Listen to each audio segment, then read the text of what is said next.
Hi, this is Sebastian. You might know my mom, Heather, from Shine.fm. This is the Shine.fm Momcast. Take it away, Mom. Thanks so much for tuning in to the Momcast today. Hey, I'm Heather, and today very excited to be talking to Bekah Bowman. Bekah, introduce yourself to our listeners. Yeah, hi, I'm Bekah, and my husband and I actually used to live over in Illinois. He was a coach at Olivet, so we have strong ties to Shine, and yeah, it's so good to be on here. Well, thanks. Well, you recently wrote a book called Can't Steal My Joy, and it specifically is centered around some things that you and your family have experienced, especially with your son, Titus. So share kind of just from the beginning. You have two sons, Titus and Eli, and can you just share with us a little bit over the past few years of what your family has experienced? Sure. Yeah. Long answer. Yeah, no, that's fine. That's what I want, Bekah. Okay, good. So Titus was 7 weeks old when we picked up and moved from Idaho out to Illinois and locked into the community out there.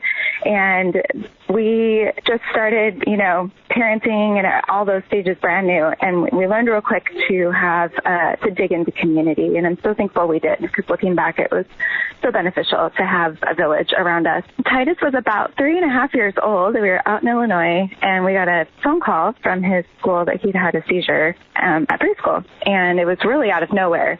We, of course, rushed to the hospital. The neurologist or the ER doctor just said, this is probably a one-time thing. What came after that, we went home and several seizures just started happening over and over again. And we were so scared. We walked into a neurologist. The neurologist diagnosed him with epilepsy. And that kind of began like the 14 months of hardcore searching for answers that we went on that journey. In that time frame, we moved out to Southern California for a coaching job for my husband, and we locked into some new neurologists out there, new specialists, and asked them, we aren't okay with not knowing what's going on. We really want to know, why is our son all of a sudden having seizures? And for Titus, they were growing. They were going from these, what people would typically call grand mal or tonic-clonic to we were having those, and we were having just sudden drop seizures and shaking seizures, and it was growing to where we couldn't even keep count anymore. We were losing track after 100 a day. So it was significant. We did lots of testing. We tested so many things, and I remember the Hail Mary test that our doctor had at the very end of was this epilepsy comprehensive panel, and we finally said, okay, it's time to go and do this. And what it does, it tests all the genetic diseases that cause epilepsy. So they sent that test in, and so his first seizure was February of 2014 in Illinois, and we moved to California and got our answer in April of 2015. Wow. We walked in, and the doctor said, we have results. He's got what is called Batten disease. And Batten disease has many different types. So his specific type is a late infantile type called CLN2. And basically at that time, there was absolutely nothing that could be done. He said, we don't have any treatments that we can give you. There's no cure. He was so kind in how he did present it, and he brought people in to support us during that time. But what do? You never walk into a doctor's office thinking, what I'm going to hear is something I can't do anything about. You always think you're going to be able to help your kids. What's the next action plan? Right. And you talk in the book, and I want to talk about this because I think that you talk about putting on your brave face. And this was actually before the diagnosis that you actually got. But there came a point for you where you were like, I can't do this anymore. I can't be. So talk to me about why it is you felt like you needed to put on that brave face, especially for other people in the community. And then what brought you to the point where you were like, because I feel like a lot of us women do that as moms. We can do this. We can pull ourselves up from our bootstraps, and we can handle whatever it is that this world throws at us. But God actually looks at that very differently. So talk a little bit about that and how that changed for you. Yes. Okay. So for me, I think it was always that I had a perceived control over parenting. Right. I brought my boys into this world. They were healthy. We had these expectations. I had, this anticipation of what life was going to be growing up with these two crazy, rambunctious boys. And I think I reacted in a way that when control was just being stolen from me, this perceived control. I call it perceived control because I think we all think we have control over things. We really don't. Yeah, it's really... Absolutely. Yep. Yeah. So it was a reaction to trying to grasp back that control that I was getting stolen. And so aggressively, I say in my book, I felt like I was fighting a giant that had 10 arms. Right. And I had to anticipate the blows and, punch back with a blindfold on. That's what it felt like. So, and all this time, I was trying to maintain a full-time job, maintain a household. My little guy is 3 years younger than Titus. So at the time he had his first seizure, he was 9 months, not even 9 months, like 7 months old. So, I've got this baby and my husband's full time and we're just trying to hold this household together. And I very much felt like, I was a children's pastor and I needed to hold this ministry together and I needed to stay true to my ministry to Jesus and what I'm doing with these families. Our community really was key in giving me permission to fall apart. I remember those moments where I had to. It's like emotional for me. That's right. That brave face really did melt away. And I realized, I can't do this by myself, and I cannot hold this up anymore. Yeah. I remember crashing on the couch. I never take naps. I remember crashing on the couch, and I opened my eyes for a brief moment. We're in Illinois still. And I see our pastor, Pastor Jack. I see his head bobbing outside the window, like as he's walking along. He's mowing our yard. He just showed up to mow our yard. I had no idea. And it's just stuff like that I think people jumping in and saying, I'm in this with you. You don't have to do this by yourself, gave me the ability to not feel like I had to be so brave all the time. Right. And I had some other moments. I had a moment, it was a little bit later, we were in California and we had the diagnosis. I still, you don't ever want to just give up hope. Right. And so even though you're told there's no treatment, there's no cure, you're still holding on to something. Like something has to come through. It has to. Titus just kept getting sicker and his body was really, the disease just tore through his body. It was so aggressive. And I remember one night he was just crying and I couldn't do anything. I tried everything to calm him down and to relieve his pain, and nothing worked. It was just this mournful crying and this pain-filled cry. And I remember getting so angry at this disease and what it was doing to my son and what it was doing to our family, what it was stealing. And I remember getting so mad, like I had to put Titus down because I was just physically just so angry at this disease. I put him down, I walked out, and I just collapsed. And I'm angry. I'm giving it all at God. I'm cursing at him. I am yelling. I'm so mad. He really met me in this place, this really deep, dark, broken pit where you kind of expect to land and think you're going to be alone down there. I think a lot of us are afraid to let go and go there because we're so afraid we're going to get stuck there and we're going to be isolated there. And what he showed me in that deep, dark pit was this man on a cross. It was very clear vision of this man on a cross. And, of course it was Jesus. And it was just a detail of how broken he was that hit me. And I thought, I know this story. I've taught this story for years. But it never occurred to me how broken. I'm not even thinking about the victory that comes yet. I'm looking at his brokenness. Right. And in that moment, it hit me so hard that he went all the way to brokenness for us.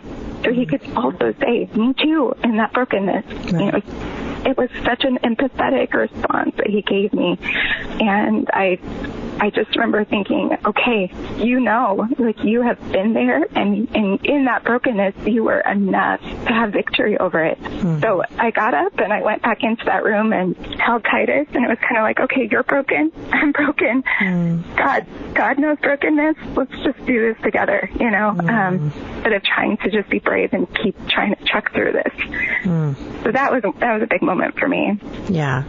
Well, and I just appreciate you being so real and honest about that, because I do think that there's a lot of women that do still feel like whatever they're tossed, we all are tossed challenges, not necessarily to your extent maybe, but challenges in our life, and we do get angry with God, and we don't talk about that, Bekah. Like, we don't talk about that angry, deep pit, and I think it's so important that our listeners hear that, it's okay for you to go there and let go, and that God does, in a very kind, sweet way, meet you there. We don't believe He's going to, because we don't want to go there, but that He does, and He chooses to meet us in that way to help us to understand how much His love is for us. And I think that is, I so appreciate you sharing that. Well, so the book is called Can't Steal My Joy, A Journey to a Different Kind of Brave. Let's talk about joy, because after you had the diagnosis, how did you continue on? Like you said, you knew that things were going to get worse. You knew there wasn't anything that you could do.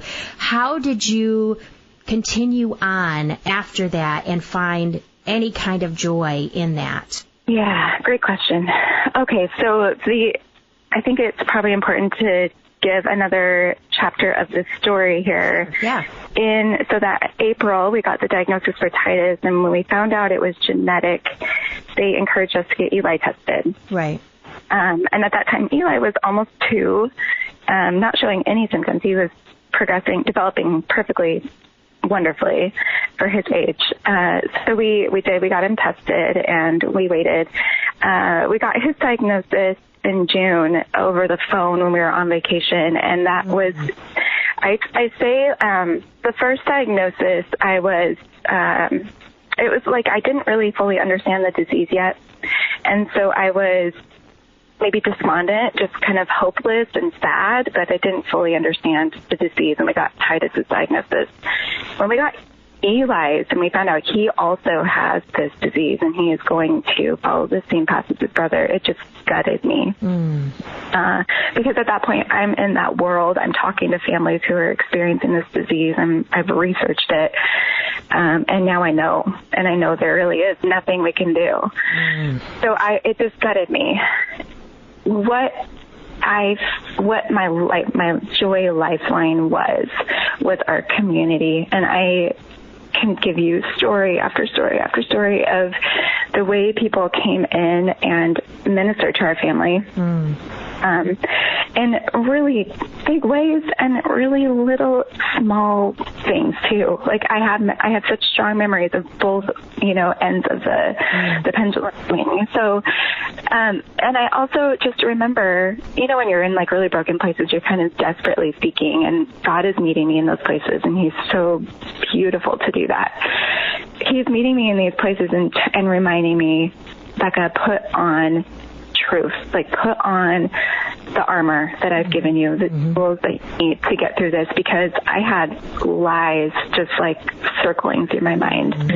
I needed trusted people that I could speak those out loud to, and that could say, and even when I spoke them out loud, I would go, wow, like what is coming out of my mouth, and they could give me back truth. And that was huge for me. It was also a really big deal for me to have deep roots in a community who loved Jesus, in my faith in God.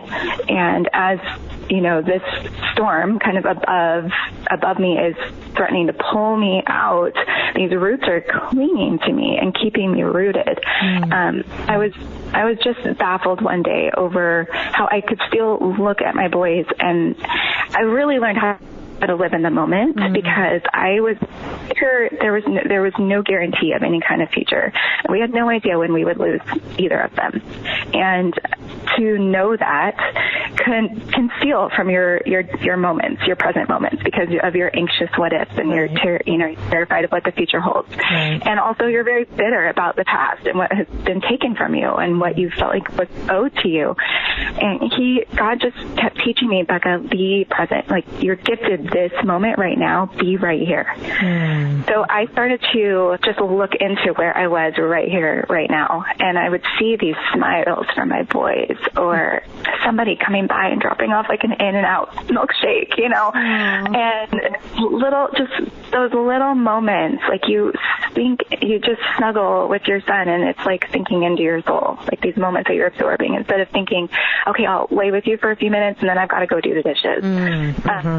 It's those little things that I started to really live in. I called it this land. I'm living in this land, this right now. Don't ask me about dinner. I have no idea. I'm here right now, That's kind of where I started living. And that was so good. So one day I was journaling because I was just like baffled at this joy that I could still feel. It was definitely not coming from me. It was coming from God, from Jesus, and his character and his consistent faithfulness and his goodness, and how it was pouring into our family in so many ways and angles. And I journaled out this, what I now call the Can't Steal My Joy manifesto. And it was this imagery of a flower that was planted, and above ground, it was like the stem was so broken, it was barely hanging on by a thread. And the leaves were eaten and like chopped up, and the stem was broken. And then you see this beautiful blooming flower on the end. And you just wonder, how in the world is that flower blooming? And what you don't see is down below, the roots that are deep and intertwined with other roots and getting its nutrients from there. So even when the storms are, blowing and pounding on this flower, their nutrients are being pulled from the ground, from the roots. And that, I was like, oh my goodness, I can sit here and tell you what my broken stem and my beaten leaves are, and I can tell you where my roots are, and I can tell you the goodness of God in those roots and the faithfulness, and then I can tell you that's why that bloom looks that way. So I had that written out in my journal. That was in October of 2015. So it was just a handful of months after we got this diagnosis for both of our boys. And in that time after that, we kind of journeyed through end of life with Titus. And his body was obviously done, and we had to make, some of the, I say my greatest act of love was learning how to let go of him. And we journeyed those last weeks with him, and knowing that any time could be the end, and it was so special and so painful all at the same time. And he passed September 17th, which is the day we released the book this year. So kind of as a redemptive, like, God is good, march on that day. But Titus, I detail out the story in my book, and I know it's probably a hard chapter to read, but I think it's also very beautiful. But we found out that Eli was getting into a clinical trial the last week we were holding Titus. We're literally sitting there counting his breaths, and I get an email saying Eli is qualified for this clinical trial that is doing so well, and they want us there as soon as possible. And it was just like, oh my gosh, what are we going to do with this? So Titus passed away on the 17th, and on the 27th we got on a plane and flew to Columbus, Ohio for this trial. Wow. And then we started traveling there every 14 days from California to Columbus, 10 days at home, 4 days in Columbus, and we did that every other week for 6 months until we were able to open a treatment site back home in California. So that's all kind of happening since this flower drawing.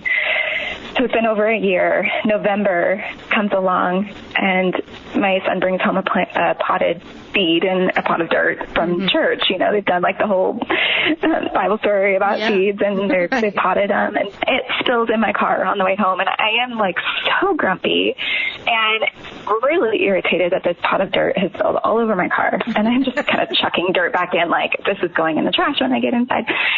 My husband's got a green thumb. He's going, put it on the porch. I'll water it. Let's just see if anything grows. I'm like, whatever. Good luck.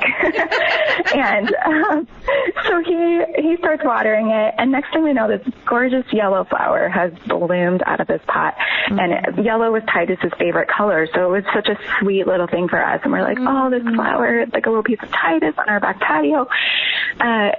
One day he's out chopping wood, and a splinter flings off and chops the bloom off, and we were so sad. We really just mourned this poor flower that got chopped off. And he was out cleaning off the patio a few days later, and I heard this knock on the back door, and I come up, and this pot is in his hand, and it is literally the flower that I drew in my drawing over a year before in my manifesto.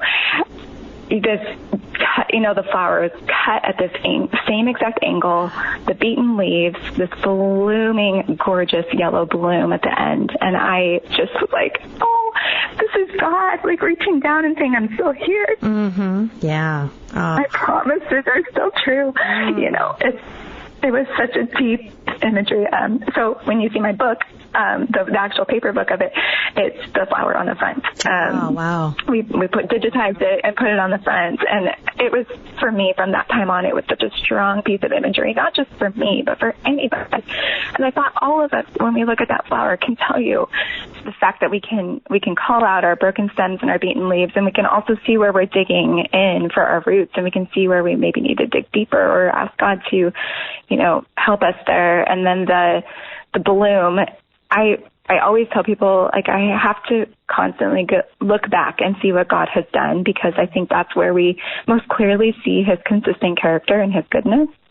Often in the moments we're so clouded by the storms we're living in that we don't see it. But when we take that practice and look back and remember, it builds back up his consistent character in our souls. And that beautiful bloom that we can see is his goodness. He's so good to come into brokenness. That is just a part of this world, because we are broken, and evil has come in, and it's a broken world, and God doesn't leave us in that place, and he comes in and does weave goodness through it, but often we don't see it until we look back. And so with that beautiful bloom, I'm always telling people, look back, like, where do you see that he has, been good and redemptive, and write it down and remember it, because he's going to do it again.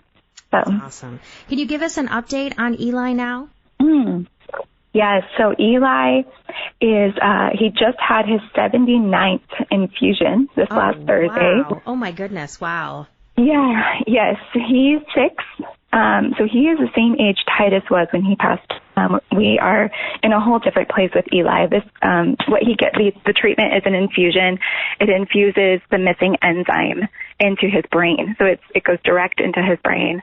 And it's, basically helping keep him, mobile. So Titus at this point was fully wheelchair bound, completely blind, couldn't speak anymore, could not eat by mouth, was on oxygen. His lungs were struggling. We had to do breathing treatments and seizures. And there was so much.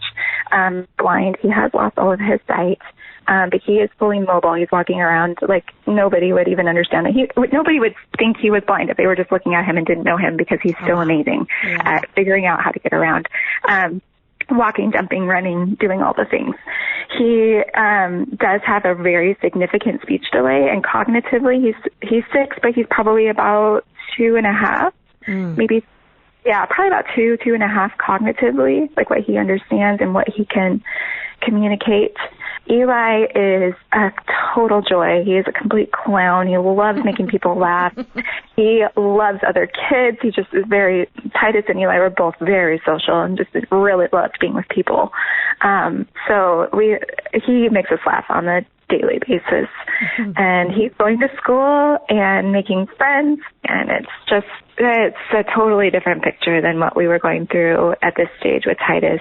Right. We still don't have a guarantee of what the future holds for Eli.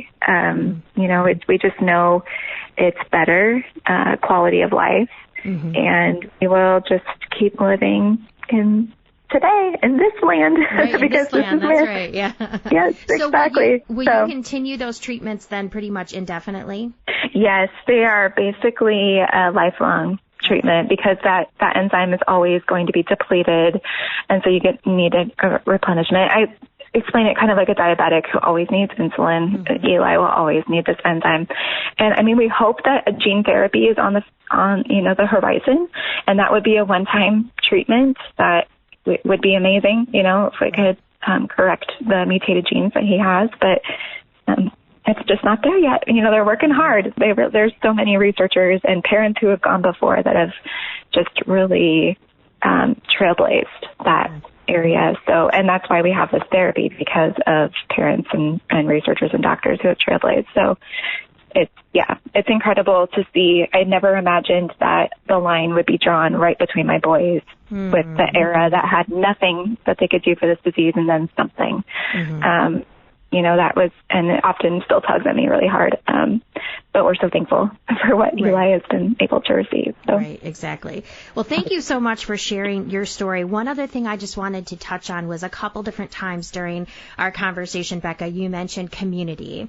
And what I find very interesting is that you moved a couple times during your journey with Titus. But every time when you moved, you found like solid Christ-like community. So number one, talk to me about how you think that happened for you. I have moved before, and I have friends that have moved and have struggled to find community.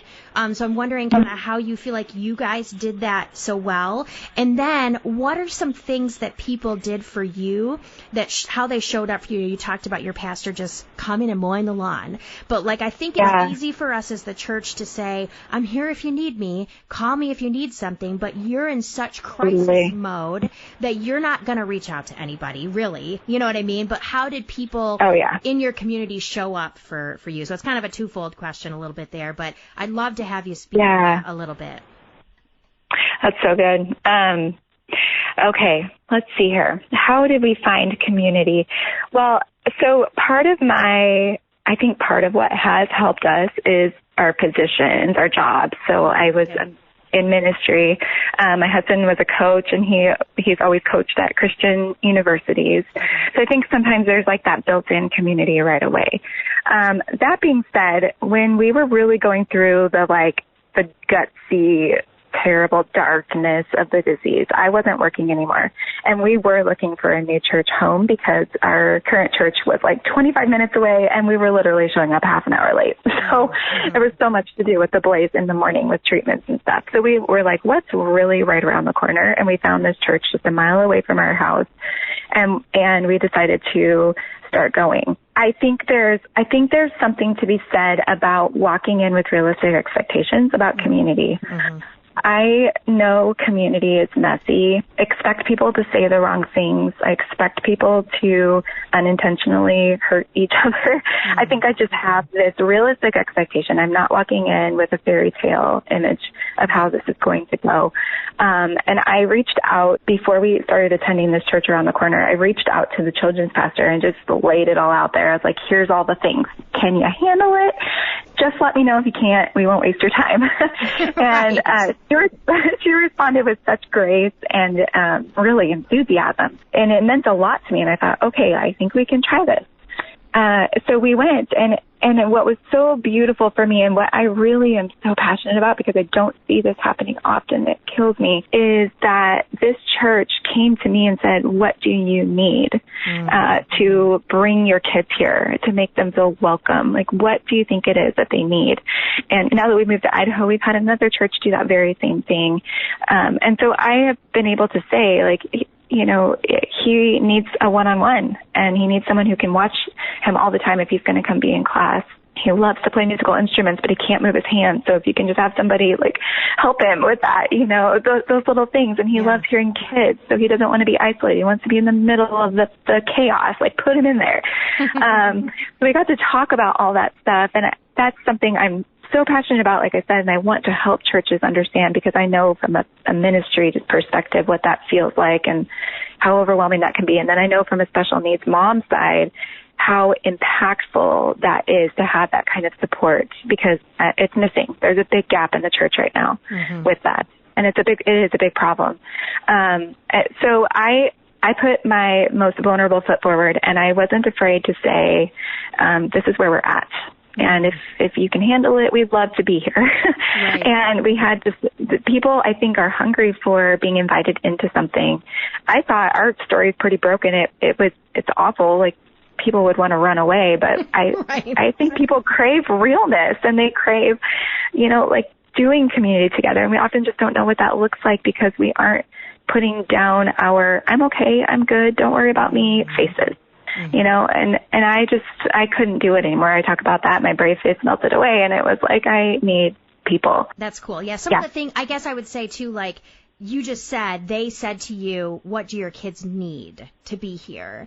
Instead of like, just, I don't know, like not making it work, or at least not being intentional about saying, okay, we know that you know, that there are some big things going on here. Like, what can we do to make this better? Instead of just being like, hey, we're here. Like, let us know if you need anything, you know, that kind of thing, which I think is like, it's hard to, I mean, I think there's good intentions with that, but I think it's not like, I've been in crisis before. I'm not reaching out to people. Like, I literally don't have anything left to go, hey, you know what? Like, we don't have money for groceries this week. So like, hey, could you help us with, you know what I mean? God's got to use people to reach out. And like, for us, I just had people like randomly text me and be like, hey, how you doing? And I might be like, hey, you know what? We're not doing so well. Like, this is what we need, you know, that kind of thing. And so, but I would never reach out to someone else. Like, I had people in the midst of that go, why didn't you tell me?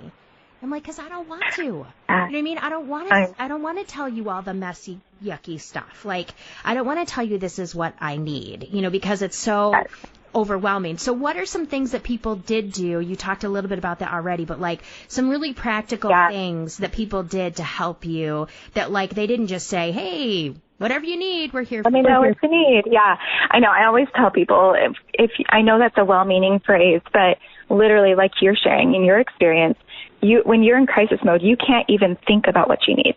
You're just like survival mode. And there's no like, oh, who was that person that said something to me a while back? Oh, I might call them. Like, your brain can't even function that way in that moment. So some of the things our community has done for us, I use this example because my friend Marion, we were out for lunch one day, and she said, Bekah, I have budgeted for your house to get cleaned twice a month. And I immediately trying to argue with her, and she goes, no. You find a cleaner, I am paying for it. And she did, and I think she paid for it for almost a year for our house to get cleaned twice a month. And that was huge. I mean, it's those itty-bitty things, like you think about cleaning a toilet, and you're like, am I going to clean a toilet, or am I going to go be with my son who's dying? You know, I mean, it was very extreme, but that is where I was at. I had a friend who was just so good at anticipating. It wasn't even that she was anticipating. It was just like she'd think of me. And so she would grab a coffee or stop by with, you know, she brought me like a Joy shirt and just little things. She would just show up at the door and bring me these things just to like lift me up. I had a friend who wanted to take me out to breakfast for my birthday, and it was that last month with Titus. And I just told her, I just can't leave the house. I don't know how to leave him right now. So she shows up with, you know, my favorite breakfast place in styrofoam containers, and we ate on the floor with Titus next to us. That was huge. Other things that our community did that were like large, giant-sized projects. I think I often experienced, like, from a ministry standpoint, when we see people in crisis, like, you're not sure how much to rush in and rescue because you can't do that for everybody. And I can just tell you there was this church in California that we attended, Journey. They gave with, like, arms wide open. It was just like anything and everything.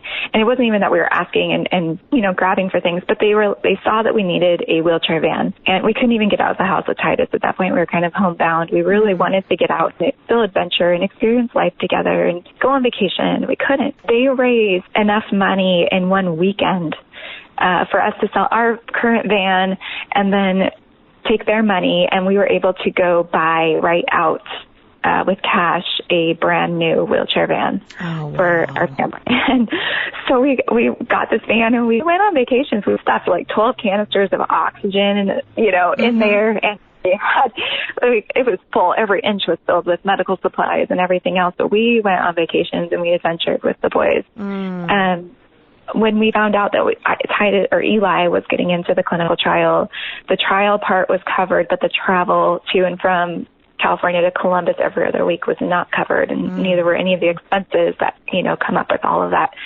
So a man named Rocky, of all names, in our church got wind of it, and Rocky biked 1,300 miles and did a Ride for Eli campaign and raised money for us. And he raised every last cent that we needed to be able to travel back and forth for those 6 months and not have a worry financially about anything. Wow. Yeah, it was incredible.